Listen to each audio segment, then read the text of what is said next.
स्वागत है आपके अपने YouTube चैनल ज्ञान 2.0 में।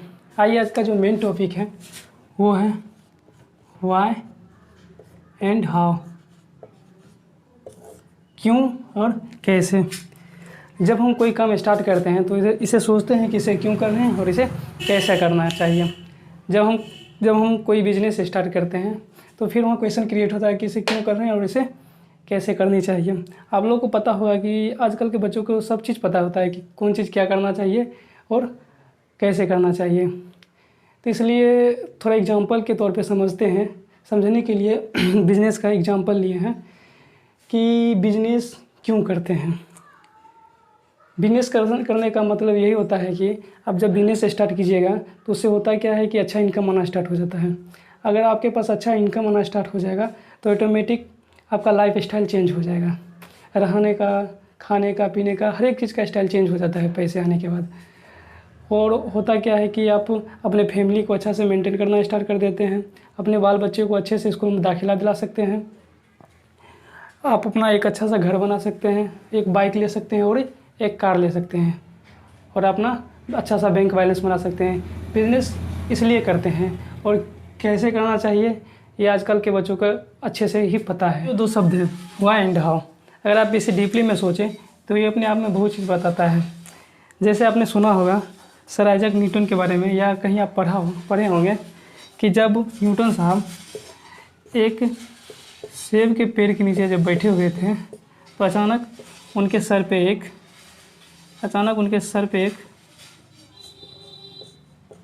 सेब का फल गिरता है।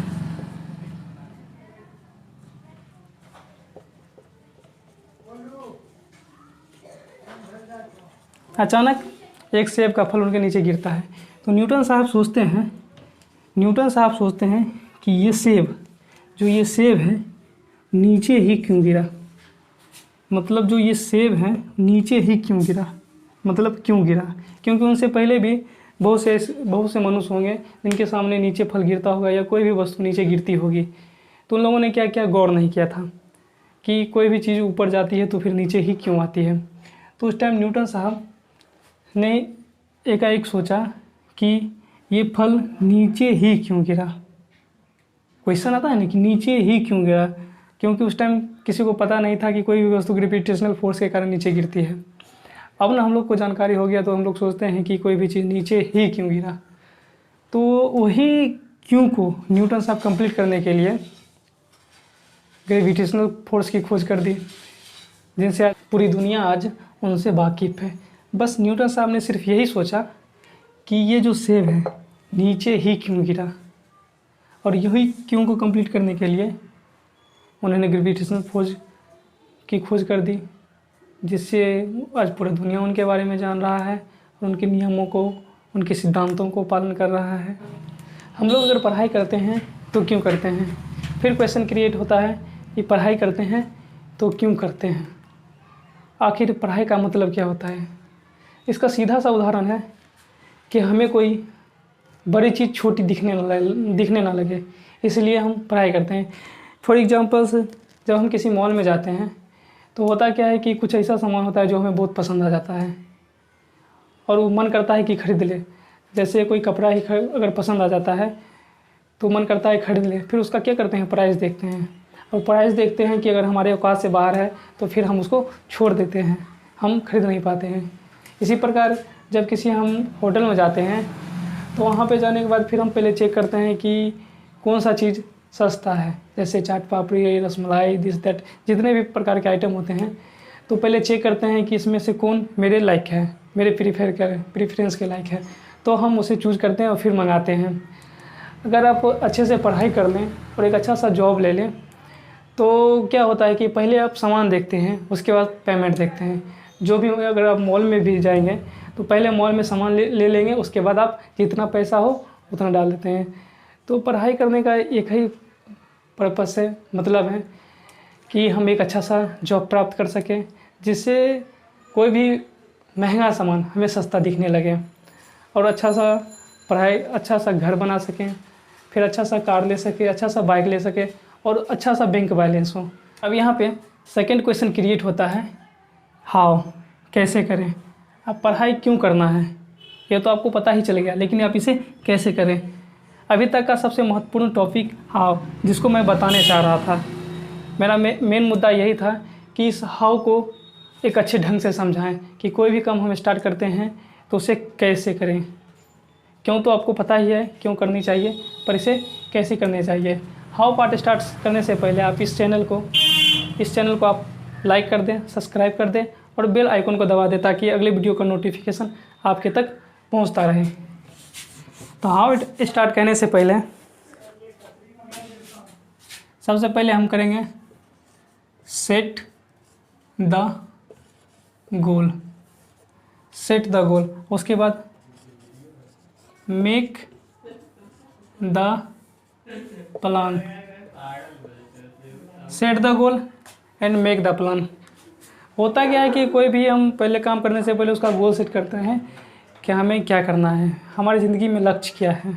तो ये आप अपने हिसाब से अपना गोल सेट कर सकते हैं और उसके लिए फिर प्लान बनाते हैं, मेक द प्लान, कि प्लान कैसे बनानी है। तो सबसे पहले हमको प्लान बनाने के लिए एक्टिवेशन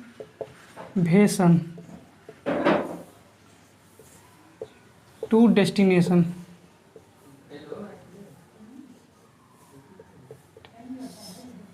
एक्टिवेशन टू डेस्टिनेशन, अगर आपको प्लान बनाने हैं तो उसके लिए आपको एक्टिव रहना पड़ेगा। अगर आप रेगुलर एक्टिव रहिएगा तो आप डेस्टिनेशन तक पहुंच पाइएगा। अगर आपको डेस्टिनेशन तक पहुंचना है तो उसके लिए आपको रेगुलर एक्टिव रहना पड़ेगा। तो आइए इसी बात को एक अच्छे से समझते हैं, एक अच्छे मेथड से समझते हैं कि कैसे हम एक्टिवेशन से डेस्टिनेशन तक पहुंचेंगे। तो इसके लिए कुछ मेथड है जो हम आपको आज बताते हैं, जैसे कि ये है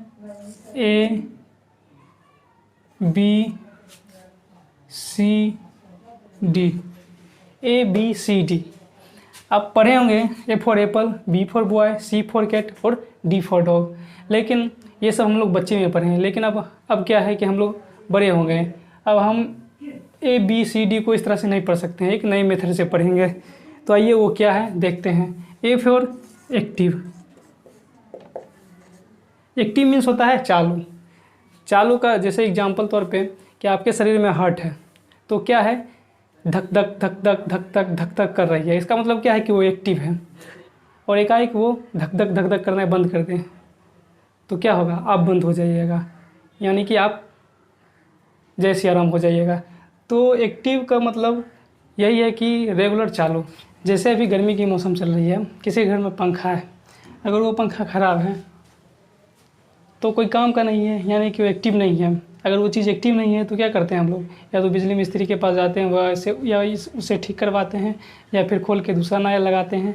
मतलब एक्टिव चीज़ों का लाइफ में बहुत उपयोग है। जैसे हम कहीं रेगुलर क्लास पढ़ने जाते हैं तो क्या होता है कि बीच में 2-3 दिन हम अब्सेंट हो जाते हैं, मतलब रेगुलर एक्टिव नहीं रहते हैं। तो फिर क्या होता है कि आने वाला जो क्लास होता है फिर हम उसमें जाते हैं तो वो अच्छे से समझ में नहीं आता है, क्योंकि हम रेगुलर क्लास में एक्टिव नहीं हैं। तो इसलिए आप किसी भी फील्ड में, किसी भी सिस्टम में या कहीं पे भी आप अगर कोई भी काम कर रहे हैं तो आपको एक्टिव रहना बहुत ज़रूरी होता है। अगर आप रेगुलर एक्टिव हैं अपने लाइफ में तो आपको डेस्टिनेशन तक पहुँचने से कोई नहीं रोक सकता है। सेकेंड V फॉर होता है बिलीव इन गॉड।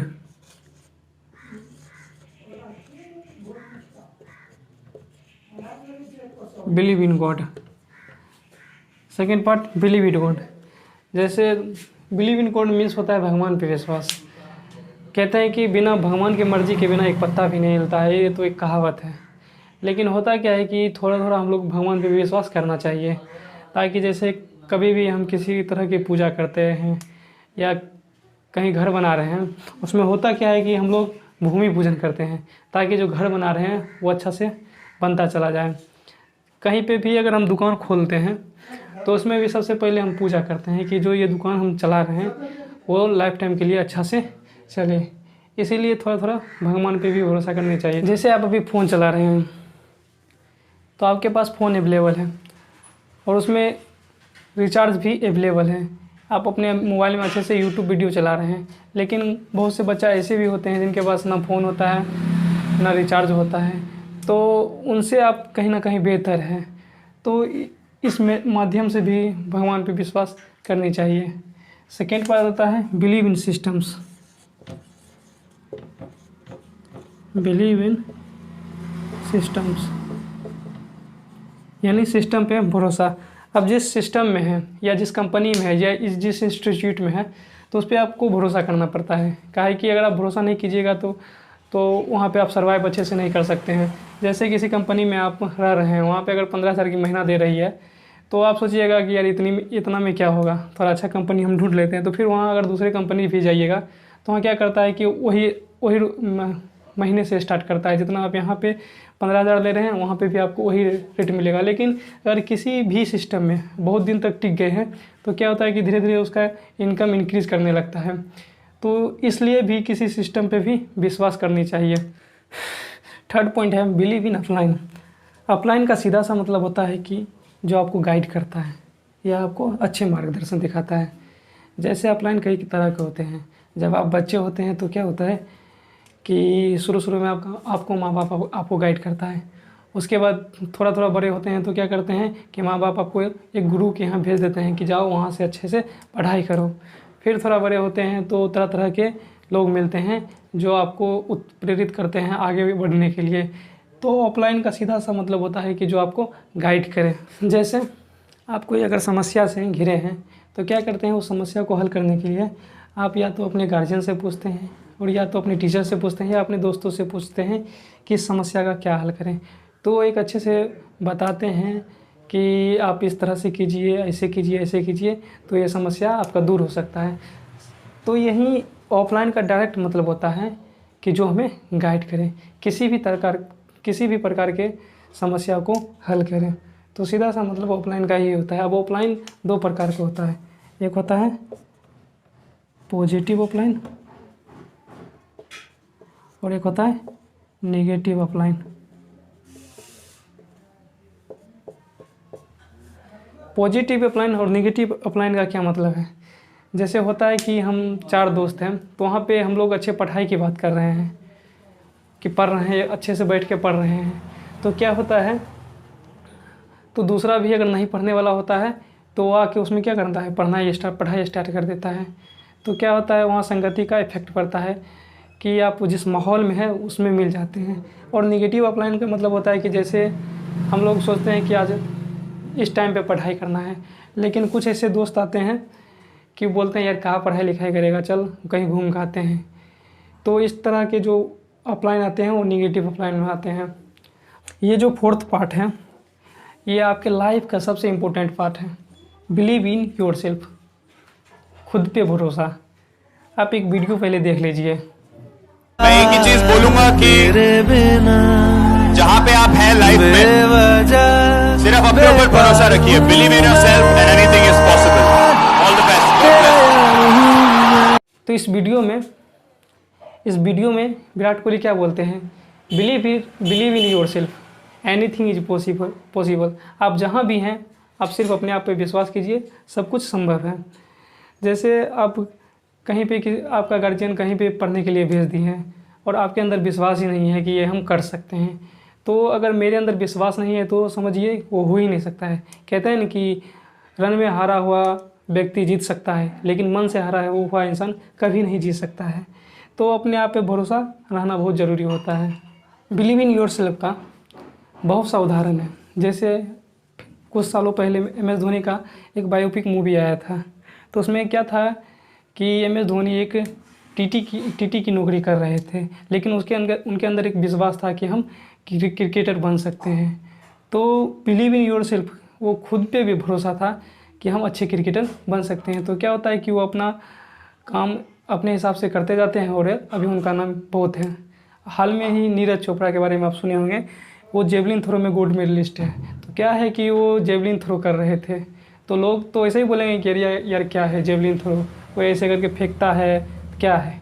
लेकिन वो अपने अंदर विश्वास था, बिलीव इन गॉड, पूरा विश्वास था। बिलीव इन योरसेल्फ, विश्वास था कि ये हम इसमें कुछ अच्छा करेंगे।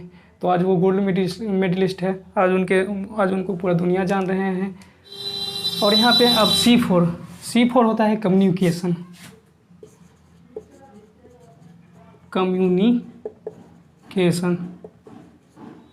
कम्युनिकेशन मीन्स होता है बातचीत। जैसे हम किसी नौकरी की तैयारी कर रहे हैं तो उसमें एक होता है ना ग्रुप डिस्कशन का बहुत इफेक्ट पड़ता है कंपटीशन के दौरान। कम्युनिकेशन मतलब सीधा सा अर्थ है बातचीत। आप अगर ग्रुप डिस्कशन में बैठे हुए हैं तो उसमें होता है क्या है कि तरह तरह के क्वेश्चन पूछे जाते हैं, वो उधर से कुछ और पूछता है, ये इधर से कुछ पूछता है। तो इससे क्या होता है कि हम लोग के अंदर का नॉलेज इम्प्रूवमेंट होता है। कम्युनिकेशन जैसे किसी चीज़ की तैयारी कर रहे हैं, हमें अगर हमको उनके बारे में पता नहीं है तो क्या करते हैं हम कि हम अपने सीनियर से पूछते हैं कि सर बताइए थोड़ा कि हम इसको कैसे करें। मतलब आपके लाइफ में कम्युनिकेशन भी होना बहुत ज़रूरी होता है। और उसके बाद फिर आता है कमिटमेंट।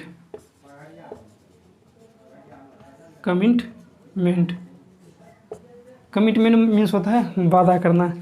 जैसे अक्षय कुमार का एक डायलॉग आपने सुने होंगे कि जो मैंने एक बार कमिटमेंट कर दी फिर मैं अपने आप को नहीं सुनता। मतलब इसका मतलब क्या है कि हम किसी भी काम को बोल दिए हैं कि ये हम करेंगे तो उस टाइम पे हम करेंगे।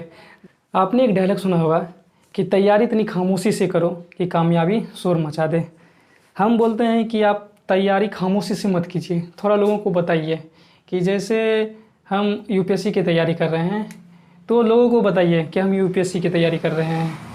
ताकि होता क्या है कि जैसे आप उनको बोल दीजिएगा कि यूपीएससी की तैयारी कर रहे हैं तो उनके अंदर में एक जलन आता है कि साला ये यूपीएससी की तैयारी करने जा रहा है, हम लोग हैं कि घर पे ही बैठे हैं। तो क्या करता है कि आपको चिढ़ाता है, अरे क्या करेगा नहीं करेगा ये, तो वो आपको पिंच करता है। जैसे कि आप छत पे हैं, सेकंड फ्लोर पे हैं, तो आप अगर सीढ़ी से उतरते होंगे लगभग आपको लग जाता होगा 1 मिनट। अगर आपके पीछे कोई उसी टाइम पागल कुत्ता दौड़ा दे तो क्या होता है कि आपका रेस बढ़ जाता है कि आप वही 1 मिनट को आप 20 सेकेंड में तय कर देते हैं।